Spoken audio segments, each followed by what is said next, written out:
Ndenge zala kaka les amis de Wechi naba na poto ezaka mariage à Bosembo. Tobandi campagne d'explication et non pas campagne de justification. Tolobi bien campagne d'explication. Batoué belé bazoye ba philosophie à les amis de Wechi te. Yango tobandi ko expliquer philosophie à les amis de Wechi. Bon maman batata bandeko, on ne peut plus continuer 10 ans de campagne et de déstabilisation. De 2005 à 2015, batu nyonso na poto bayebike les amis de Wechi aza collabo. Et bandaki makambo e bandaki depuis 2005. Na ba élection il y a 2006, concurrence déloyale, babambi ngai kombo ya collabo. Soki na yena kin babambi ngai kombo ya combattant, journaliste ya ba combattant. Yango to bandi ko expliquer. Lelo je m'adresserai personnellement d'abord à Patrick Chibangu. Tika bajewana, ce n'est pas bien. Ozana ba preuve au condamné kaka mutuboy. Ce n'est pas bien. Et loko yozo sala pour na mouvement na biso, okofuta yango ozana preuve mon côté.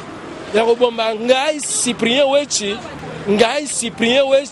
leki ya mama Sifa noka raisi Kabila Kabangi.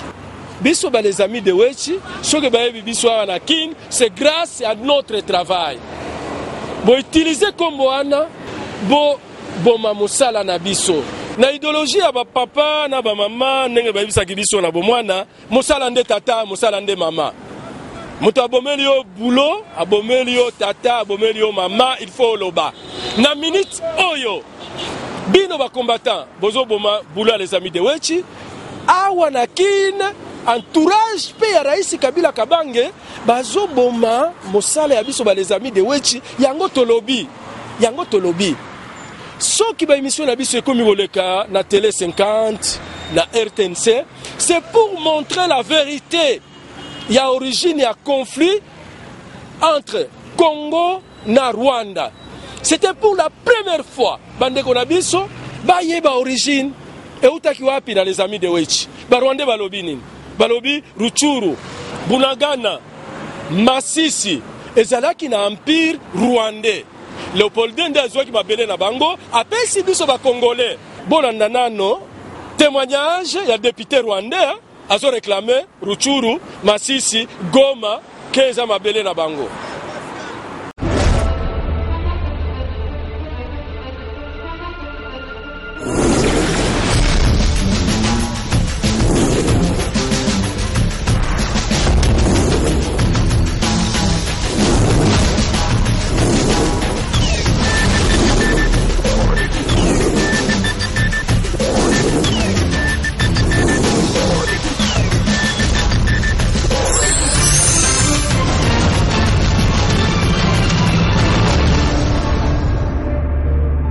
Qu'en est-il aujourd'hui, Monsieur le Président?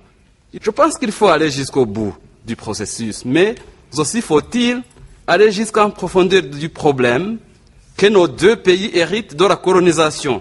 Quand une partie du territoire rwandais s'est retrouvée au Congo, mais curieusement, les habitants de cette région peinent à recouvrer la nationalité congolaise à part entière.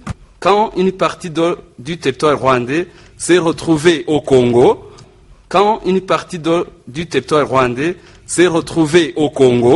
Mais je me réjouis aujourd'hui que nous venons d'en connaître la deuxième raison principale de l'agression confirmée, avérée du Rwanda sur le territoire congolais. Il s'agit notamment, outre les richesses, mais nous venons d'apprendre, Monsieur le Président, officiellement, qu'il s'agit également de la terre, c'est-à-dire de balkaniser, de somaliser la République démocratique du Congo. Nous venons d'en avoir la confirmation aujourd'hui et nous en prenons acte.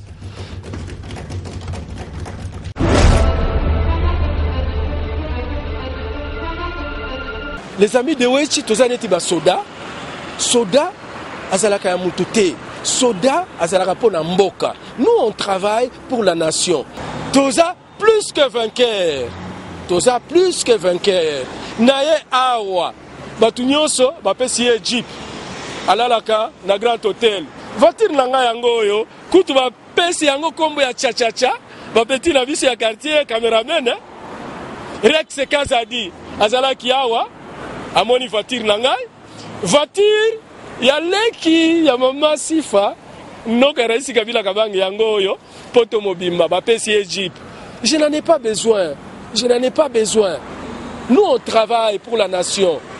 Si qui est là dans le lobby, c'est parce que tata nangai aibisa kingai, musala nde tata, musala nde maman, mutabomeli yo musala, il faut se défendre. Et je me défends maintenant. Te défendre, kaka na boulot, hein, na boulot. Bolanda, interview, yangai, nande konangai, ex-Kazadi. La Molière, hein? Le peuple d'abord. C'est-à-dire, tout à l'heure? Tout à l'heure, hein, la Molière. Non, on a parlé de nos projets, on a parlé pour quelles raisons on est venu ici. J'ai parlé de ma candidature à Lemba, j'ai parlé de notre combat, des combattants en général. Puis j'ai parlé de nos projets, surtout le projet qui me tient à cœur, les élections de 2016, avec la possibilité pour la diaspora de choisir ses propres députés nationaux. Mais Rex, c'est tozonga, parce que vous avez litige la poto. Balandi na chaîne moko awa, balobi, yo komi représentant ya ba combattant. Yo nangai toyebike ba combattant. Bazalaka na représentati. Mouche nine pikaki yo po babele la baradio nyonso ya Congo ke yo nde représentant ya ba combattant. Ngai nazali représentant ya plateforme nanga. Nazali représentant ya ba combattant o bazali na plateforme nanga. Ba oyo bazali ya Canada, ya Londres, ya France, na oya Belgique. Nous sommes déjà la plateforme la plus représentative chez les combattants. On ne connaît pas un mouvement qui fait autant de monde dans autant de pays. Donc je suis fier de représenter ces gens-là. Je suis fier de représenter un certain nombre. La Belgique le FCI. Voilà. Le DRK de Damien Tambois à Liège. Comment s'appelle à Paris, le BPK, j'en suis le secrétaire général. Devoir de mémoire à Paris toujours. Le Haut Conseil avec le sergent Mokré-Kessé à Londres. Et puis nous avons une branche canadienne du BPK avec Gingoy. Voilà. Donc, ce que nous comprendre, olobaki na kombo ya plateforme na bino, journaliste au mosusu nda olobaki. Ce sont des problèmes des journalistes. Il ne faut pas qu'on me mêle dans la bêtise et dans la bassesse. Je n'ai ni le temps, ni l'envie, ni le temps ni l'envie de me prétendre. Je n'ai pas envie. Je ne veux pas représenter les gens qui ne partagent pas mes idéaux, qui ne partagent pas ma position et qui ne partagent pas ma vision du Congo. Voilà. Moi, je travaille avec ceux qui vont. Docteur Alongo Alobaki, banda lelo tika koloba komba ba combattant et puis Alongo lion na combat. Cyprien Weti, tolongo mwana buzoba ya bato. Aza déjà docteur T. Qui n'a appelé ça comme docteur? Qui a dit que les docteurs? Alongo. Alobaki Azali candidat en 2016 pour les élections. Donc, il y a Congo pendant qu'il y a une élection en 2016. Aloba Libanda, ça là, vidéo, il y a comment s'appelle candidat en 2016. Donc, je ne vais pas ici faire une dispute avec des individus qui ont la haine et la jalousie qui les rongent. Moi, je travaille, depuis que je suis ici, je reçois que de l'amour de la part de la population, je reçois que de l'amour de la part de ceux qui sont restés au pays. Et comme mon frère te le dit depuis tout à l'heure, il le répète sans cesse, le peuple... Le peuple d'abord. Merci. Mais le moment sous hein, bino na poto, ngai Cyprien Wechi, collabo, leki ya mama Sifa. Et là, on a retiré la bino te bana poto. Guerre ngai Cyprien Wechi, quand tu as changé pe combo. Kuna la poto, bino bolobaka ngai leki ya mama Sifa, oncle Raisi Kabila Kabange. On ne me permet même pas de travailler. Yo moko awa na kin, omoni ndenge baosala makambo na bango na présidence babengaka ngai te. Ozo vivre.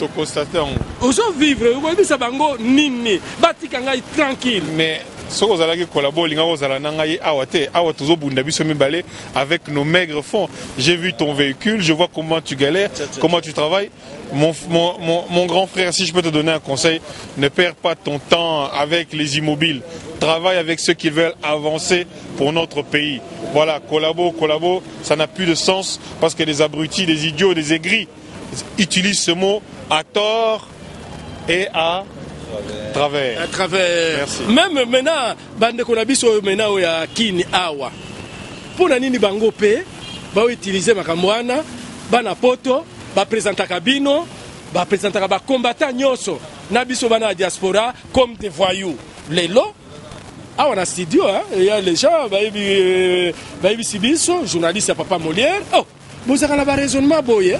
Nous on nous présente comme si vous étiez des voyous.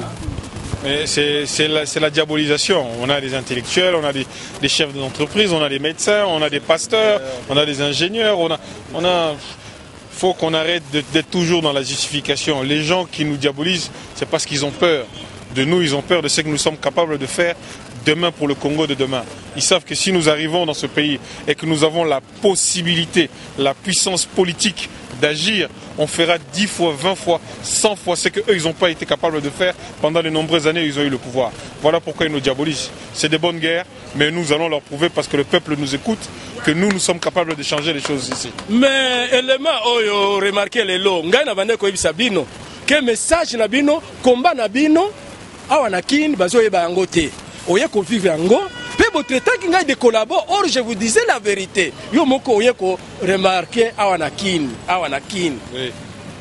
Message nini européen na batu oyo baza na volonté ya ko changer mboka na biso. Oyo baza na volonté ya ko sala combat sur le terrain. Ngai na sina yebisi faut ça là. Omoni nga nazo féliciter yo na musala no zo sala. Donc jamais oyoka biso, pourtant toza ba grand combattant connu et reconnu internationalement comme un combattant. Omoni depuis que nous sommes arrivés ici, les services nous suivent partout parce qu'ils savent qui nous sommes et ce que nous sommes capables de faire. Et nous te disons que tu n'es pas collabo. J'espère que ça te satisfait et que tu ne vas pas te contenter d'entendre les petits gens ou les mange-miettes te traiter de collabo. Voilà. Et tu sais, cher ami, à un moment, lorsque tu es un aigle, il faut que tu arrêtes de voler avec des pigeons. Merci mon frère. Oh, là, honorable te. Yango, banda lelo na changé combo. Combo nanga e komi viengembo. Po batuba comprendre ngembo azanani. Chauve-souris. Côté abanyama, balobi azande kona bisote. Côté abandeke, ndeko na bisote. Yango kombo nanga ya sika, Cyprien Wechi, viengembo.